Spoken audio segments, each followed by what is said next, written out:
a Stuttgart side that for a full 45 minutes lit fireworks against Bayer Leverkusen.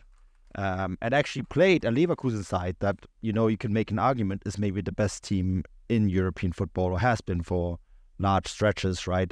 Some would say maybe the title is now gone and moved to Spain, to Girona, who are doing unbelievable things there. But, this Leverkusen side has been very, very good to start the Bundesliga campaign. And for 45 minutes, Stuttgart played them off the park. I was at this game yesterday. The last time I was in Stuttgart, guys, was when they were on the verge of relegation and then played an incredible game against Hamburger SV. And what struck me, that game against Leverkusen, the first 45 minutes was exactly the same blueprint against HSV. Even the jerseys were the same, because Leverkusen were playing in blue, right? I heard you say this at the time, Manu, but I need to just a little point of order. Leverkusen were playing in turquoise, and if there's any Hamburg fans listening to that, that's absolutely it's absolutely not the same colour. It was a shade of blue. It was a shade of blue. Give me that. You can be creative with the truth. Anyways, if you say so. But you know what? In terms of the way and the style that they played, it just struck me how much Sebastian Hoeneß found a way in which he wants his team to play, and it doesn't matter who the opponent is, he sticks to it, right? Because Leverkusen is obviously a much better team, and yes, they added some pieces that have probably helped Hoeneß play the style of football he wants to play, but I just find it so hugely impressive how he has a playing philosophy in place, and no matter the opponent, he plays that sort of football. And then, of course, what I also thought was really impressive, when he realized both Undav and Guirassy, or maybe that was the plan to begin with, and Undav was just hurt at the start of the season. But when Undav came back and started scoring during the time when Guirassy was out, and then Guirassy came back from his injury, he found space for both of them, right? And I think I was going through that match and my thoughts, and there was a few things that, I pointed out, and I pointed them out in the Monday Bulletin as well, if you want to read back on that. The fact that the Stuttgart side has a lot of the things that Bayern Munich would like to have. First of all, was a very, very, very stable defensive midfield in Angelo Stiller and Carasso, right? And I think that allows them to play that sort of football. But, yes, Leverkusen came back in the second half. They equalized through a brilliant Florian Wirtz. But this Stuttgart side, I think if they play this way in Munich, Matt, I think they have a chance there.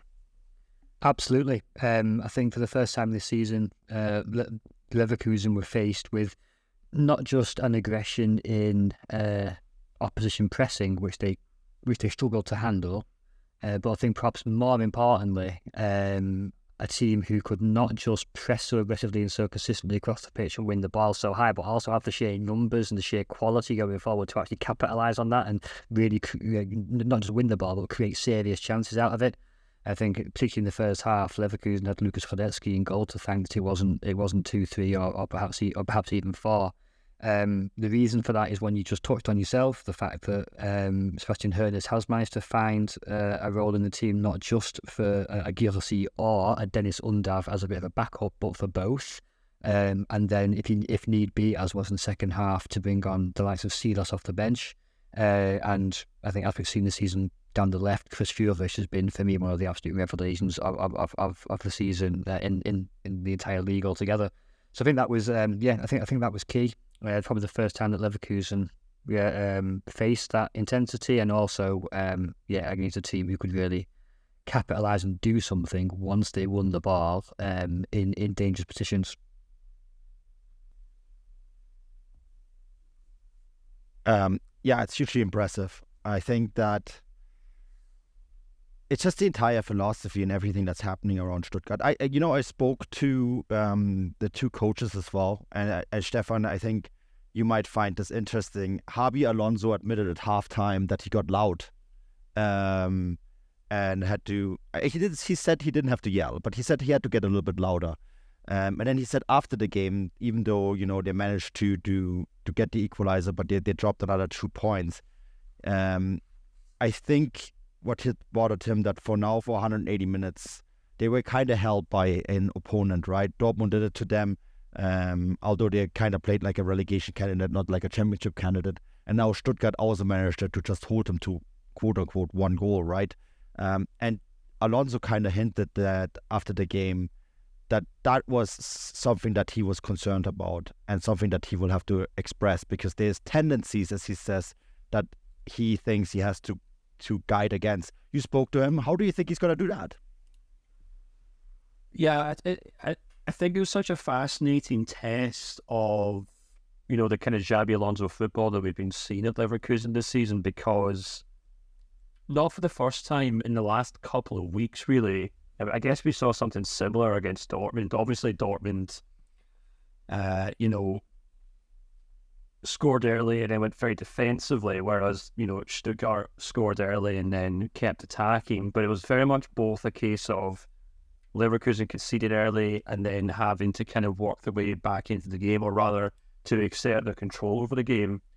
And, I mean, even though Alonso maybe wasn't too happy at half-time, and I know he said after the game that, they might have to look at new solutions to the problems that are facing them, I actually think it was actually a good testament of how well these tactics do work, because the manner in which they really controlled the second half, I thought was really impressive. You could definitely argue that Stuttgart were getting very tired. They were tiring from their obviously intense pressing, intense attacking. But by maybe the 70th minute onwards, it was really one-way traffic. And in many ways, Leverkusen maybe could have went on to win the game, to be honest with you. So I would be too downhearted or disheartened if I was a Leverkusen fan. Yeah, it's maybe 2 points dropped, but I think in the grand scheme of things, and the manner in which we've just spoke about how Bayern are perfectly capable of dropping points in a similar fixture, I think to go away to Stuttgart, go a goal behind and then still leave with a point, is actually still pretty impressive. And I was kind of suggesting this in the chat at the time, but I just looked it up there when you guys were talking, that in terms of like where or when rather Leverkusen scored the goals, there is a kind of stronger emphasis on their goals scored in the second half. So 22 of their 39, which admittedly is not a huge amount, but it's maybe like 60-40 in favour of the second half of games where they tend to score the goals. And it definitely feels, and maybe it's just, recency bias because of the Dortmund game we watched a few weeks ago, but the manner in which they have been able to kind of squeeze and contort these games, and actually they did the same thing against Bayern Munich, now that I think about it, where Bayern took an early lead, looked like they're going to run away with it, but then by the end of the 90 minutes, Leverkusen actually looked the stronger team and possibly should have won that game too. I think it was a good result. I think it was a good testament of both teams. I think it was the definition of a game of two halves, or that old cliche, whatever you want to call it. But I think on the whole, Leverkusen can actually be really happy with a point here. I think what's actually key, and Stefan was touching out there, that it was, I think, probably for the second time this season, most impressively, that we've seen this Xabi Alonso team really dictate the pace of the game, and so take control of when they want more dynamism in the game, or to really actively and intentionally take that sting out of it.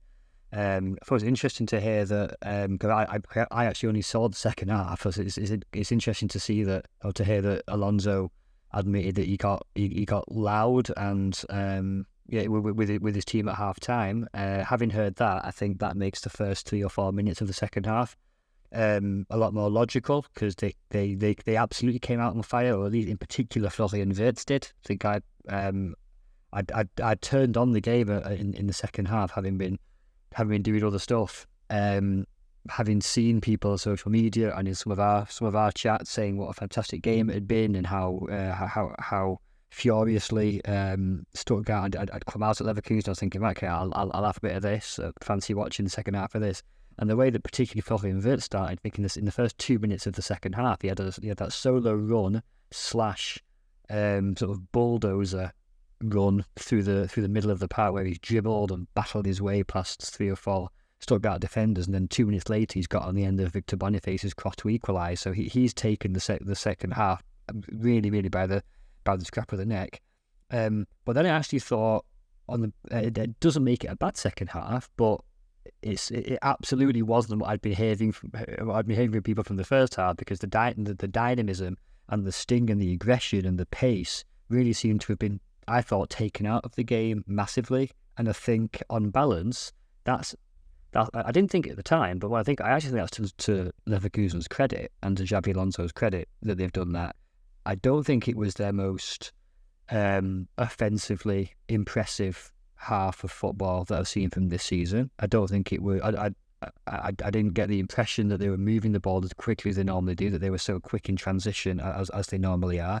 However, they did have a lot of control. It seemed very cagey. It seemed extremely cautious. And I wonder if that was a result of both teams just being a bit psychologically wary of each other. Leverkusen wary, having literally seen at first hand what Stuttgart could do to them after that first half.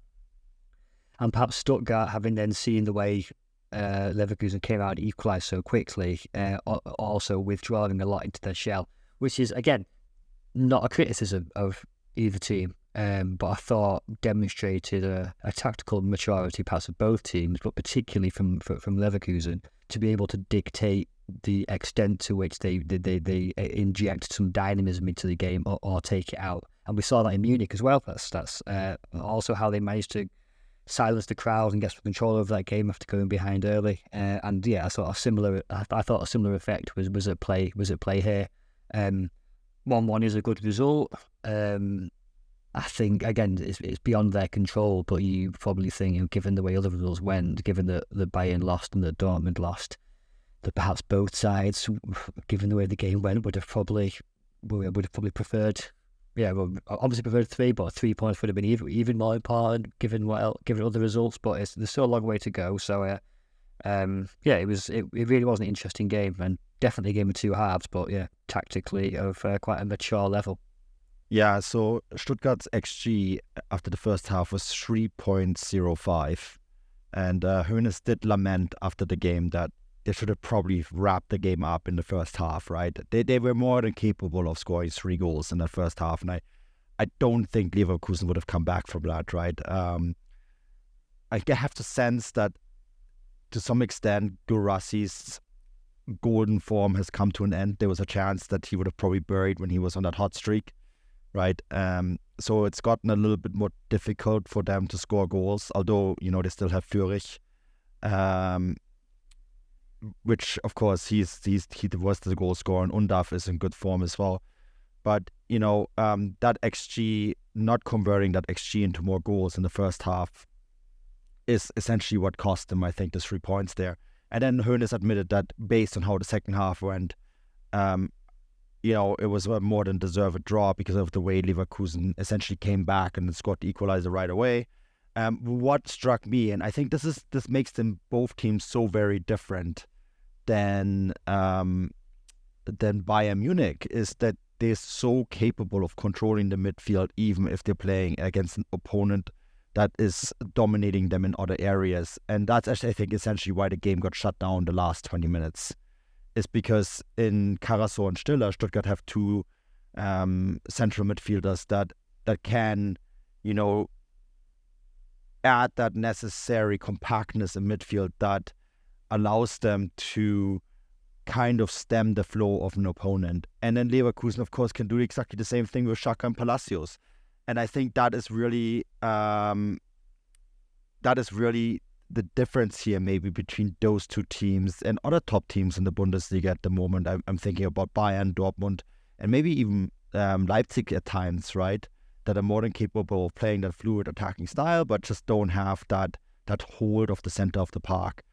And I don't know how you guys feel about this, but you could make a pretty strong argument that those 2 teams are the 2 best teams in Germany at the moment. I'm sure we'll come on to Dortmund in a sec. I know we will, but you're absolutely right on the midfield. Time and time again this season, Borussia Dortmund's midfield has just been completely bypassed. Most recently I was at the game against, what was my last Dortmund game? Gladbach. when obviously they went Gladbach went 2 up in the first half, and I made the point to Edin Terzic, I suppose, as politely as I could, that this is a pattern that we saw against Bayern Munich too, of teams being able to just bypass that Dortmund midfield. But yeah, you're right to say that particularly on that level, Stuttgart and Leverkusen probably do have the two best central midfield outfits. Although I do think there's also a lot of potential there from Red Bull as well, particularly the way Xavi Schlager played at the weekend. But yeah, we'll come on to that in a bit, I suppose.